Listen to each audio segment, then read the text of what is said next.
How has the Russian espionage threat changed since the invasion of Ukraine? So in the United Kingdom, we took some very strong action against the Russians' covert presence before the Ukraine invasion. We did so in 2018 after the use of a nerve agent in Salisbury in England. At that point, we removed from the UK all the undeclared Russian intelligence officers who were part of their diplomatic presence. Since Putin's illegal invasion of Ukraine, we've taken that further still. I think the number running in my head is that now more than 700 Russian diplomats globally have been expelled, of whom we are confident that at least 500 are actually spies. And so we have taken some strong action to constrain the Russian covert presence and their covert footprint across the globe.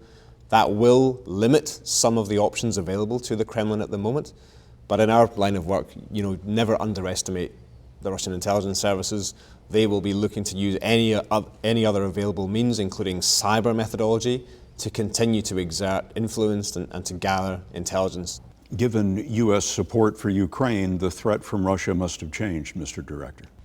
Well, certainly we have seen the Russian intelligence threat manifests itself in a variety of ways. There's the intelligence officer presence, which although we've made significant strides in this country in reducing that footprint, it's still, in my judgment, way too large.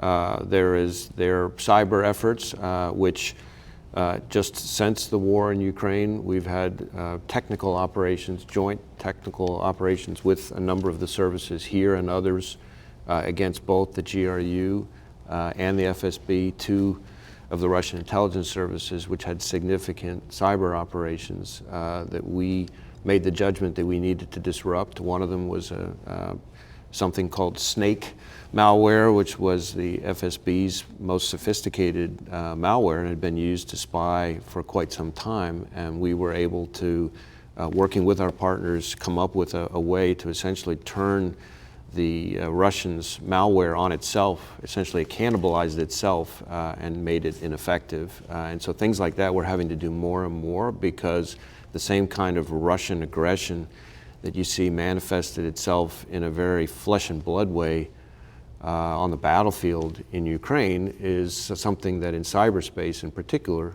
and in terms of intelligence operations, you see manifested in lots of countries, including ours.